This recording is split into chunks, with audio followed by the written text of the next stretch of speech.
So এটি হচ্ছে Vivo Y300 GT, ভিভোর আরেকটি নতুন বা ফিউচারিস্টিক স্মার্টফোন। ফোনটা ক্রেজি কিছু স্পেক্স আর ফিচার্স অফার করছে, যার কারণে স্মার্টফোনটাকে নিয়ে খুবই হাইপড বা আলোচনা হচ্ছে। কেন সেটাই আমরা আজকের ভিডিওতে জানবো। So let's talk about this smartphone.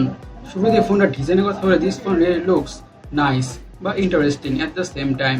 But এক কথা এটা বলা যেতে পারে যে ফোনটাতে ইউজ করা হয়েছে ভিভোর টিপিক্যাল ডিজাইন বা টিপিক্যাল আপার রেঞ্জের স্মার্টফোনগুলোতে যেমন ডিজাইন ইউজ করা হয় এক্স্যাক্টলি তেমনই design, nothing new or nothing special. But actually ডিজাইনটা দেখতে কিন্তু অনেকটা প্রিমিয়াম বা অ্যাস্থেটিক লাগে। বিশেষ করে এই কালার ভেরিয়েন্টটাতে স্মার্টফোনটা দেখতে অনেকটাই সাটেল বা সিম্পলি বলতে গেলে অ্যাস্থেটিক লাগছে। তো ডিজাইনটা ঠিকঠাকই আছে। এখন ফোনটির ডিসপ্লেটাকে নিয়ে কথা বলা যাক। ডিসপ্লেটা হচ্ছে 6.7 ইঞ্চের AMOLED display with 144 hertz yes freaking 144 হার্জের রিফ্রেশ রেট। আরও থাকছে 1 বিলিয়ন কালারের সাপোর্ট এবং 5500 নিটসের পিক বা ম্যাক্স ব্রাইটনেস। এই প্যান্ডাতে যে কোনো ধরনের movies, YouTube videos, series, gaming করে অথবা সিম্পলি বলতে গেলে যে কোনো ধরনের কন্টেন্ট ওয়াচ করে অনেকটা ভালোভাবে এনজয় করা যাবে।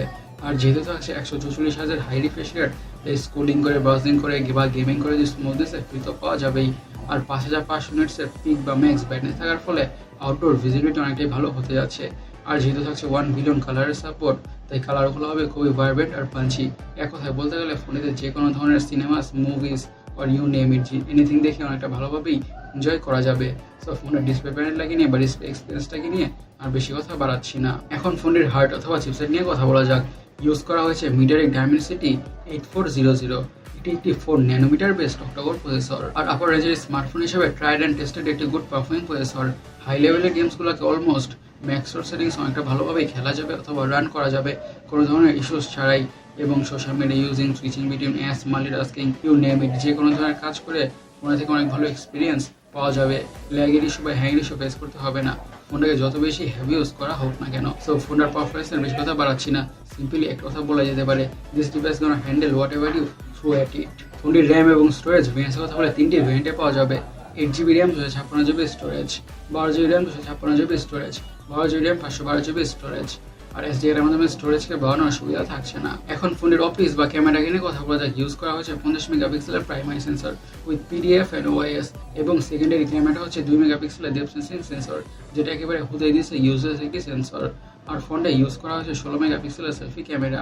ফোনটার ভিডিও রেকর্ডের কথা বলে ফোনটাকে দিয়ে 4K তে ভিডিও রেকর্ড বা শ্যুট করা যাবে।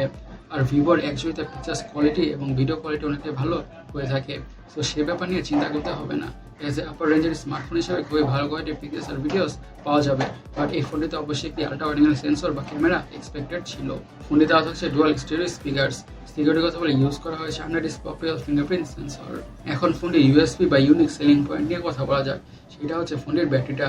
পুরো ফোনটাকে পাওয়ার করছে 7620 mAh এর ব্যাটারি।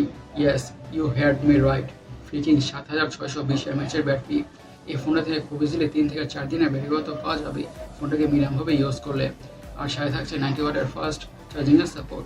এই 90 ওয়াটের ফাস্ট চার্জ দিয়ে ফোনটা অনেকটা ক্রেজি ফাস্ট ফুল চার্জিং হয়ে যাবে।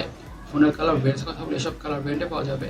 গাইস, আপনাদের কাছে Vivo Y300 GT স্মার্টফোনটি কেমন লেগেছে অবশ্যই কমেন্ট সেকশনে কমেন্ট করে জানাবেন। আর আমাদের কাছে ভিডিওটি পর্যন্তই। আমি সৈকত, সাইনিং আউট।